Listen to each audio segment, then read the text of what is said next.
Good evening and welcome to State of Business on Art Television. I'm Chamod Fernando. Let's have a look at the headlines.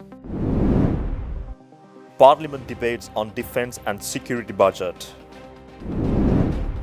ADB loan secured to boost Sri Lanka's financial stability and tourism. Now the news in detail. Parliament convened today for the third day of the committee stage debate on the 2026 budget, with attention focused on the expenditure heads of the Defence and Public Security Ministries.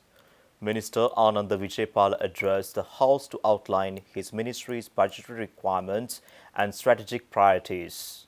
ආර්ථික බංකොලොත්භාවයට පත් කරපු රට ආර්ථිකයේ ස්ථාවරත්වයට පත් කරා වගේම නීති ආධිපත්‍ය තහවුරු කරන්න අපි මේ වෙනකොට පොලිස් දෙපාර්තමේන්තුව හැටියටත් මහජන ආරක්ෂක අමාත්‍යාංශය හැටියටත් සැලකිය යුතු දායකත්වයක් ලබා දීලා තියෙනවා. විශේෂයෙන් මහජන ආරක්ෂක අමාත්‍යාංශයට වෙන් වෙලා තිබුණා මේ අවුරුද්දේ මිලියන 624ක්, ඒකෙන් 487ක් නැත්තම් 480ක් 76.9ක් මේ වෙනකොට වියදම් කරලා තියෙනවා. ඉදිරි මාස දෙක කාලය තුල ඉතුරු මිලියන 86 වියදම් කරනවා. එතකොට 91%.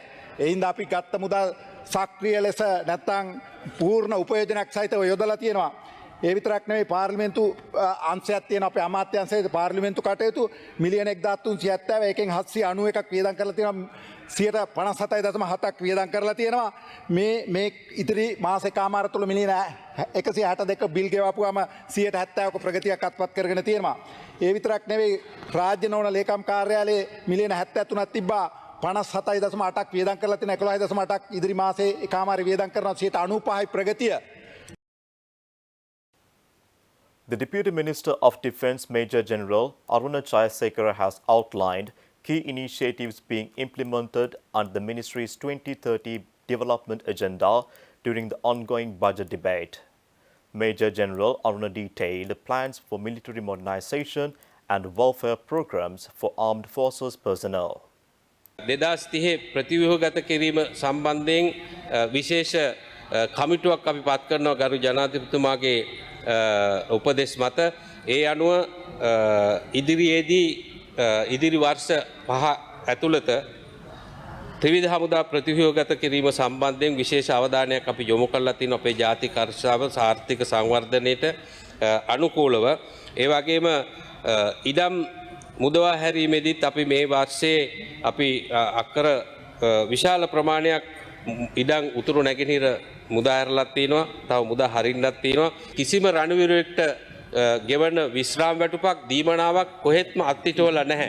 ඒ සම්බන්ධව අපි විශේෂ සැලකිල්ලක් අපි අරගෙන තිනවා. රණවිරුවන්ට ලැබෙන්න තියෙන සියලුම දීමනා ස්ථාවර දීමනාද විශ්‍රාම අවුරුදු 55න් ගෙද විශේෂයෙන්ම රණවිරුවන්ගේ මියගිය අයවලුන්ගේ වැන්දබුවන්, ඒ වගේ මියගිය අයවලුන්ගේ රණවිරුවන්ගේ දෙමව්පියන්ට ගෙවන්න තියෙන දීමනා සම්බන්ධව විශේෂයෙන් සැලකිල්ලක් අරගෙන තිනවා.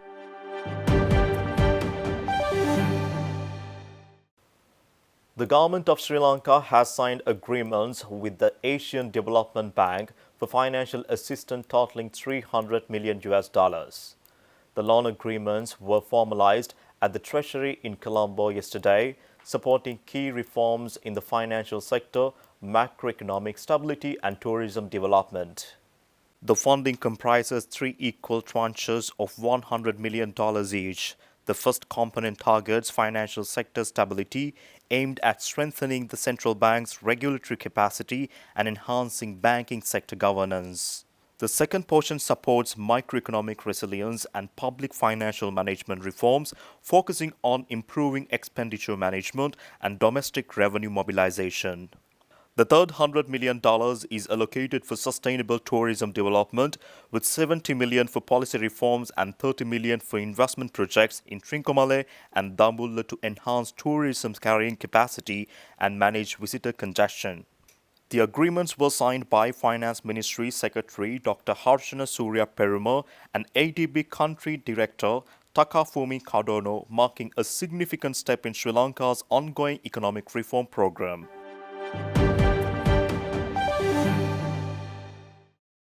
Stay tuned, we will return after this commercial break.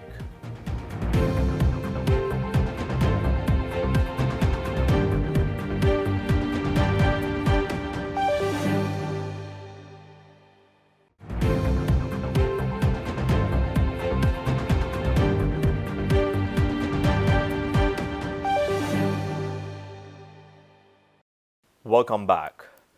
The Export Development Board has successfully concluded a major trade delegation with European Union importers focusing on expanding Sri Lanka's fair trade products exports. The week-long event brought together 12 European buyers from key markets including Belgium, France and Italy to explore sustainable trade partnerships. The involved trade delegation, organized in collaboration with the Sri Lanka Embassy in Brussels, featured representatives from major European retail chains, including Belgium's Colruyt Group and national fair trade federations from Italy, France, and Belgium. The comprehensive program included business-to-business meetings, visits to fair trade certified producers and farmer clusters, and discussions on maintaining traceability and certification standards. The EDB projects this initiative could generate 4 to 6 million US dollars in new orders for 2025-2026 while connecting Sri Lankan producers directly with European supermarket value chains. The delegation showed particular interest in spices, rice, coconut products, tropical fruits and tea, with discussions exploring innovative concepts linking Sri Lanka's fair trade farmer clusters with Europe's fair trade town system to create sustainable trade frameworks.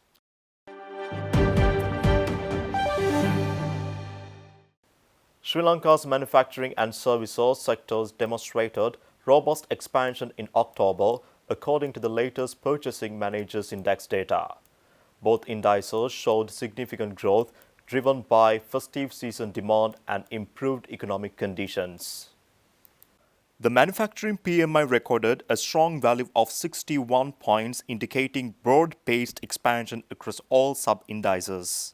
The increase was particularly driven by the food and beverages sector, which saw heightened production and new orders in anticipation of festive season demand. This growth also led to a rebound in employment and increased stock purchases by manufacturers. Meanwhile, the services PMI showed even stronger momentum, reaching 66 points, with wholesale and retail trade leading the expansion alongside improved financial services activity supported by increased lending. Both sectors maintained positive outlooks for the coming 3 months, citing rising tourist arrivals, favorable macroeconomic conditions, and expected seasonal demand as key factors supporting continued growth, although both sectors continue to face challenges with lengthened supply delivery times.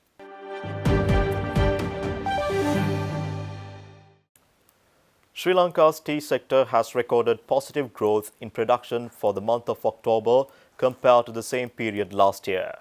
The latest figures from the Sri Lanka Tea Board show a 2% increase in national tea production for the month.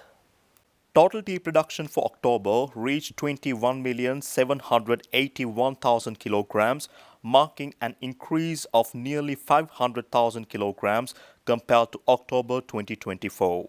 The cumulative production for the first 10 months of the year also showed a 1% growth, reaching 220 million kilograms.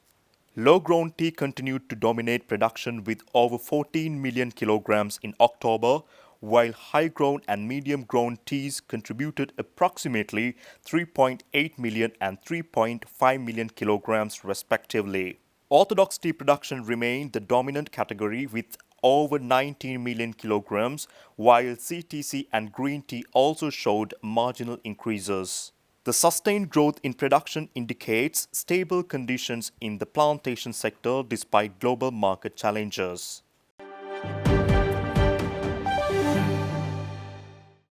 Stay tuned for the stock update.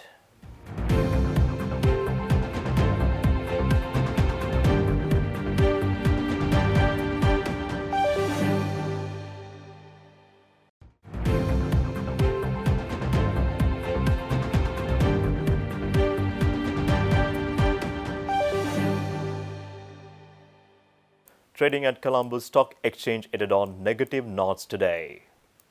The all-share price index dropped by 172.02 to close at 23,051.66.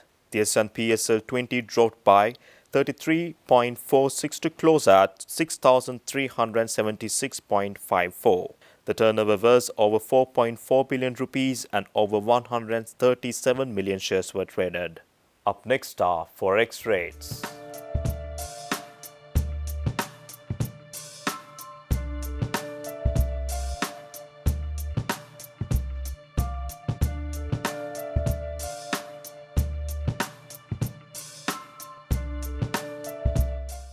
That's all our news for today. For this and more, subscribe to our channel on YouTube, follow us on Facebook. Take care and good night.